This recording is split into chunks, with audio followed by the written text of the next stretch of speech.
Tonight on Silent Fame, we're stepping into the most explosive gray zone of pop culture. The moment fandom turns into a courtroom and representation starts sounding like a demand. 10 celebs, 10 controversies, 10 turning points, tweets, interviews, stage confessions, and one proposal that shattered the cynicism. Were they setting boundaries or selling ambiguity? Watch closely, then decide who deserved backlash and who deserved grace. 1. Kit Connor, the teen who got put on trial for playing bi. It starts like so many internet witch hunts do. Not with facts, but with a feeling. An 18-year-old actor plays a bisexual rugby boy on Heartstopper, and suddenly the audience decides they own the actor's real-life identity too. One paparazzi-fueled rumor, one hand-holding sighting, and the comment sections morph into a courtroom. If you're not queer, you're profiting off us. Here's the tragedy nobody wants to admit. The mob claimed it was accountability, but what it looked like was biphobia dressed up as justice. Because if bisexual men date women, the math still works. The show literally taught that, yet the fandom acted like the lesson didn't apply to the guy who delivered it. So the pressure escalated, and the accusation that he was queerbaiting went mainstream. And then came the turn. Kit returned online for a moment and dropped the sentence that scorched the whole discourse. "I'm bi. Congrats for forcing an 18-year-old. And then, gone. No glossy cover, no PR rollout, just a raw, furious boundary that sounded like someone finally exhaling after weeks of being held underwater. So, did he do the right thing? Some people argue he protected other young actors by exposing the entitlement. Visibility extracted by pressure isn't liberation, it's violation. Others argue the backlash was inevitable because fans are tired of studios cashing in on queer stories while keeping queerness safe behind the scenes, so they swing at the nearest visible target. But here's the part Silent Fame can't ignore. A teenager had to bleed in public so strangers could feel morally clean. That's the cost of the algorithm. It rewards outrage, then calls it progress. And if Heartstopper is about tenderness and consent, what does it say that the internet demanded his truth without either? Now you decide. Was the fandom defending queer space or policing it? Did Kit's clapbacks set a boundary, or did it teach the internet that bullying gets results? Drop your verdict in the comments and subscribe to Silent Fame for more stories where fame meets the closet door. 2. Harry Styles. The man who turned ambiguity into a brand or a boundary. Picture the hook. A Gucci dress on a glossy cover, a feather boa in an arena, a sea of pride flags like confetti. Harry Styles didn't just wear gender play, he industrialized it. For millions of fans, that aesthetic felt like permission. Be soft, be loud, be undefined. But the moment the imagery got big enough to sell tickets and headlines, the question sharpened into a weapon. Is this allyship or extraction? Critics argue he borrows queer-coded style and symbolism while keeping his actual identity locked behind celebrity fog. They point to the same paradox over and over: the queer iconography, the queer adjacent roles, the rainbow moments, while tabloid narratives frame his romances as exclusively with women. To them, it reads like Pink Money without pink risk. And then comes the turn, quiet, almost clinical.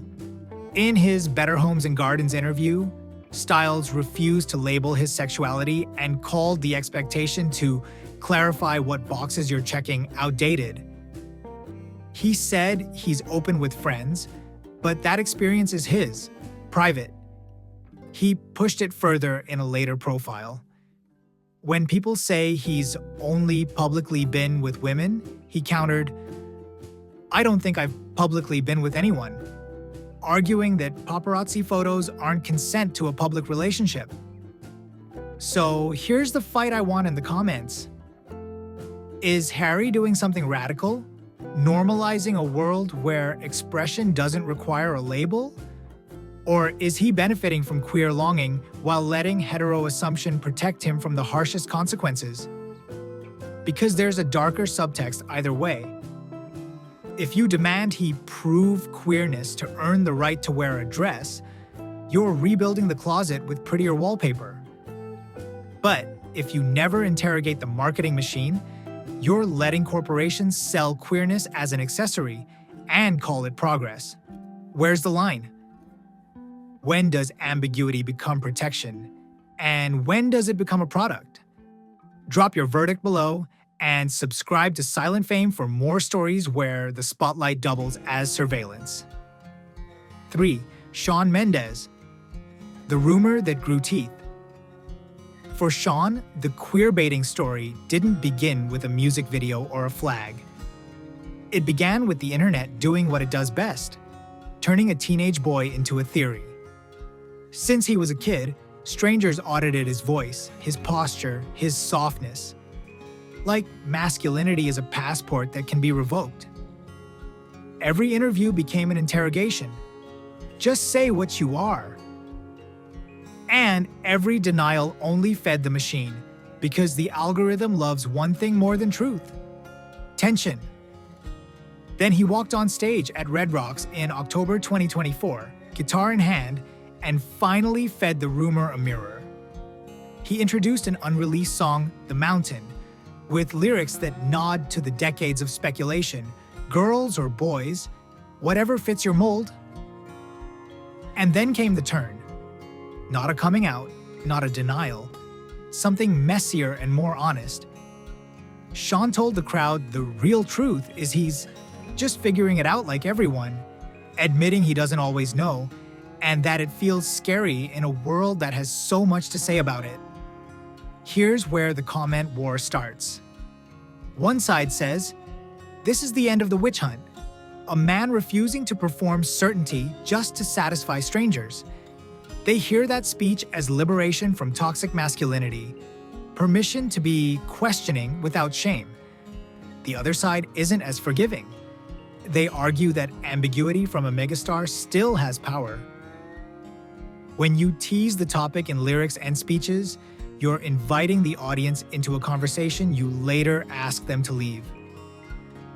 Is that vulnerability? Or is it branding in a new costume? And here's the tragedy underneath both takes. Shawn's human moment only exists because the public spent years trying to corner him into a headline. The rumor wasn't harmless, it was a slow-motion chokehold. You could hear it between chords. Exhausted relief, choosing honesty over certainty. So, what do you think? Did he reclaim his story? Or did he keep the door cracked open on purpose? Sound off in the comments and subscribe to Silent Fame if you want more stories where fame doesn't just watch you. It demands a label. 4. Bad Bunny, the machismo king who put on a skirt and started a war. Bad Bunny didn't hint, he detonated the rulebook.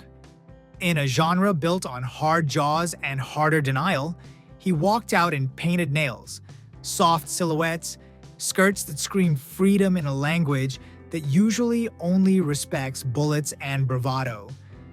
To millions, it felt like a revolution, a Latin superstar telling every boy raised on "don't act like that" that masculinity isn't a prison, unless you keep the door locked yourself.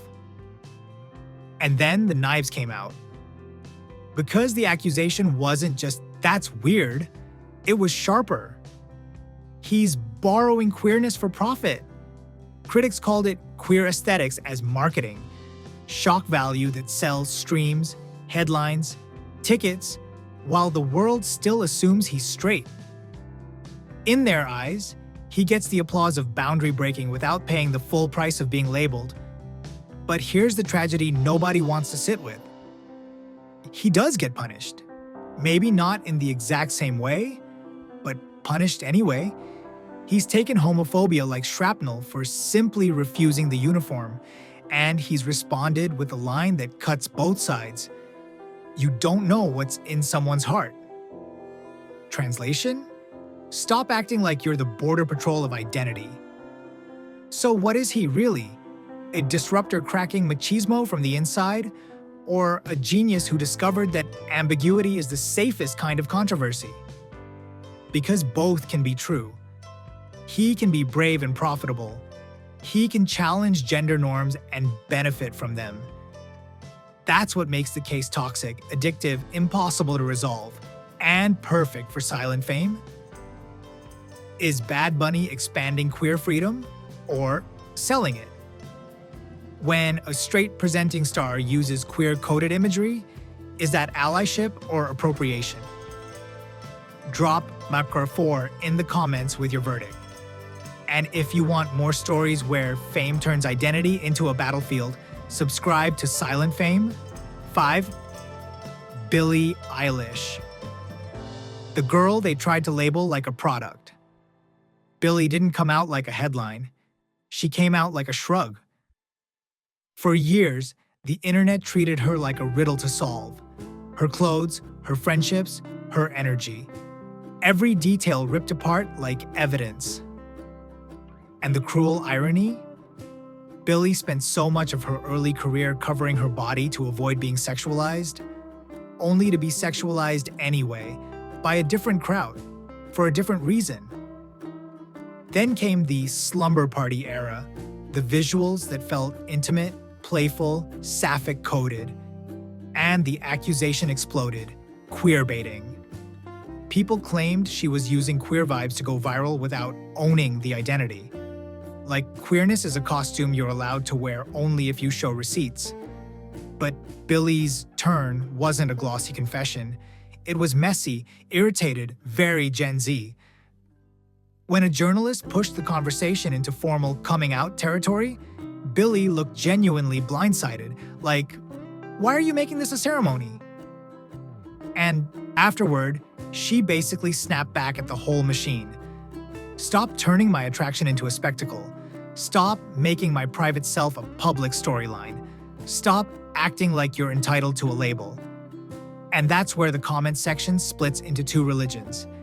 Team A, Billie set a boundary. The world doesn't get to drag people out of the closet, even with progressive hands. Team B, Billie benefited from queer-coded marketing, so she can't act shocked when the audience reacts to it. But here's the real heartbreak.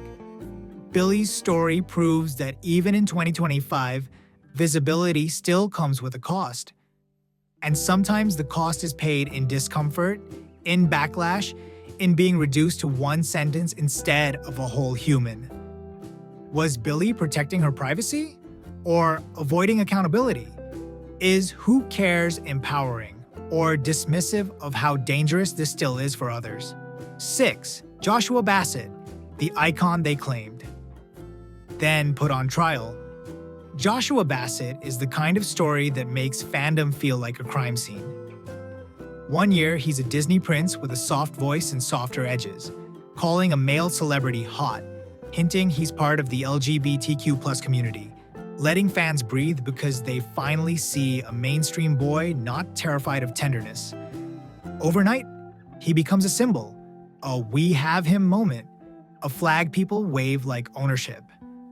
Then came the twist that felt like betrayal, the baptism video, the association with a church that to many carries a shadow over LGBTQ+ lives.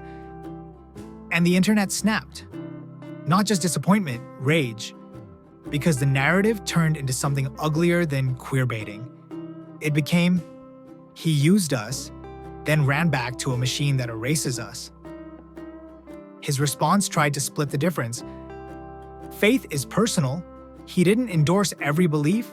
His heart was for God, not for hate. But fandom doesn't hear nuance when it's grieving. To some, it sounded like retreat. To others, it sounded like survival. And here's the detail that keeps this drama alive. Afterward, his public image stayed contradictory. moments of spiritual testimony energy, alongside teasing, flirty, queer-coded tension that fans read as marketing. To critics, it looked like Whiplash's strategy. Sell comfort to conservatives, sell desire to queer fans, keep both wallets open. To defenders, it looked like something more painful. A young man trying to stitch his identity together in public while strangers scream instructions. So, what is Joshua Bassett? A manipulator playing both sides, or a confused, wounded kid trying to hold two worlds that keep demanding he pick one? That's the debate. That's the cliffhanger. That's why this story burns. 7. Tyler Posey, the werewolf who sold heat and got called a thief. Tyler Posey's scandal didn't begin with a confession. It began with a paywall. OnlyFans turned his body into a product, and the internet noticed how carefully the product was packaged. Teasing angles, suggestive captions, the kind of maybe energy that makes people lean in and whisper, "Wait, is he?" In a culture where queerness is still punished, that kind of ambiguity can feel like a lifeline to fans, or a trap, depending on who's watching. The accusations didn't land softly, they landed like a verdict. He's gay baiting. Not the old TV writer version. This one was personal, nasty, moralistic. The implication was cruel, that he was touring queer desire like a nightclub, taking the money, then leaving before the lights come on. And the backlash didn't stay theoretical. It got ugly, fast. The attacks weren't just call-outs, they were knives, people dragging his grief, weaponizing his mother's death, turning him into a target they could hit without consequences. It's the darkest part of this discourse, how quickly protecting the community becomes permission to dehumanize someone. Then Posey did something that should have ended the debate, and somehow only made it louder. He spoke about being sexually fluid, about fitting under the queer umbrella, and admitted he'd been with men. Suddenly, the same internet that demanded truth had a new question. Is this liberation or timing? Because once you've been accused, every word after can look like either honesty or damage control, depending on the lens people already chose. What makes Tyler's story so combustible is that it refuses to be clean. It's not the polished coming out arc audiences like to reward. It's messy, monetized, adult, and unapologetically sexual. And that discomfort is the real reveal. Sometimes, the outrage isn't only about whether someone is queer, it's about whether their queerness is presented in a way that feels respectable. So here's the knot we can't untie. Did Tyler Posey reclaim his truth in public? Or did the internet force a label out of him the way it always does, through pressure and suspicion? Tell me what you see. Comment $7 with your verdict and subscribe to Silent Fame if you want the next story, because the next one isn't about thirst traps. It's about a fandom that turned decoding into a religion. 8. Taylor Swift, the billionaire whose silence became a Rorschach test. Taylor Swift doesn't get accused the way other celebrities do. Most stars get accused by critics. Taylor gets accused by love, the kind of devotion that studies lyrics like scripture and treats coincidences like evidence. For years, parts of her fandom have believed they can see an invisible story running beneath the official one. Hidden references, coded phrases, hairpins, friendships read like romances, symbols that feel too precise to be accidental. In that universe, Taylor isn't teasing, she's signaling. Quietly, carefully, because the stakes are too high. And then came the moment that cracked the room open, the leaked prologue around 1989, Taylor's version.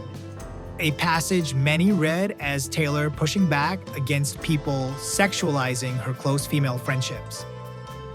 A few lines, and suddenly everyone heard something different. Some heard a boundary finally spoken out loud. Others heard a door slamming on a theory they'd built their sense of belonging inside. That's why this case is so brutal. It's not really about whether Taylor is queer, it's about who gets to own meaning. When an artist makes work that feels intimate enough for you to live inside it, it can start to feel like you're owed the real story. And when that story doesn't arrive, when the artist stays silent or speaks vaguely, silence gets interpreted as strategy, or protection, or manipulation, or pain. The same sentence becomes a mirror. People don't just read Taylor, they read themselves. And here's the uncomfortable secret. Even if Taylor never intended any of this, the machinery of pop fame feeds on ambiguity. It keeps fans talking, decoding, arguing, streaming. The mystery becomes a business model, whether the star chooses it or not. So the question isn't, is she or isn't she? The question is, when does interpretation become invasion? And when does a boundary become erasure? If you've ever been inside a fandom, you know how this feels. The ache of wanting representation, and the sting of being told you're imagining it. Drop 88 in the comments with what you believe happened here, and subscribe to Silent Fame because the next names push this obsession with labels to the edge. 9. Yungblud, the rebel, the internet. Try to invoice Yungblud doesn't hint. He performs identity like a flare in the dark, eyeliner, skirts, sweat, speeches about freedom. The problem is, the louder the aesthetic, the faster people demand a receipt. At his peak, the discourse turned sharp. To some, he was giving queer kids a place to breathe. To others, it sounded like a familiar industry trick. Queer energy as branding, ambiguity as the widest net. And once that accusation sticks, everything gets relabeled. Every lyric becomes bait. Every interview becomes strategy. Every "I don't like boxes" becomes a loophole. His response wasn't a neat label. It was a refusal to be audited. He's talked about fluidity and how certainty doesn't arrive on command, especially when the internet is timing your heartbeat for content. In plain words, my body isn't your debate stage. But that's where the drama lives, because a boundary can sound like healing, or like convenience. If you never close the door, are you protecting your privacy or keeping projection profitable? So here's the real question. When fans turn a person into a symbol, who gets hurt first? The audience or the human being? Comment "Durm Nanyain" with your verdict. And subscribe to Silent Fame because the finale flips the entire queerbaiting story on its head. 10. Suppasit and Pakorn, the fan service that turned into a ring. BL culture trains audiences into a brutal reflex. Don't trust tenderness. Smiles are marketing. Skinship is strategy. Couples are campaigns. So when Mew and Tul started showing up everywhere, close, comfortable, suspiciously domestic, the comment sections didn't ask, are they happy? They asked, what are they selling? That's how queerbaiting crept in. Top-tier fan service, a ship built to cash out. Even when they hinted at something real, cynicism kept moving the goalposts. Because once you've been fooled enough times, you start treating love like a scam. Then came the moment no edit could save and no PR team could soften. A public proposal. Rings. A commitment in front of cameras. The genre snapped in half. Suddenly, the same people who demanded proof had to face the uncomfortable truth. Sometimes the mystery wasn't manipulation. It was two men protecting something fragile in an industry that profits off pretending. And that's why this is the perfect ending. Not because it's cute, but because it exposes us. We say we want visibility until it arrives messy, public, and real. We say we hate baiting until our suspicion becomes a new kind of policing. If you've ever been pushed to define yourself before you were ready, let this land. Your timeline is yours. Your safety is yours. Nobody's curiosity is worth your peace. So tell me, who deserved grace in today's list and who deserved backlash. And that's the real twist. Queerbaiting used to be about fictional marketing. Now it's aimed at living people with real consequences. Some of these stars drew a line to protect their peace. Some may have benefited from the mystery. But if you've ever been pressured to label yourself before you were ready, you know the cost. Drop your verdict in the comments. Who was wrong? Who was misunderstood? And subscribe to Silent Fame for the next story.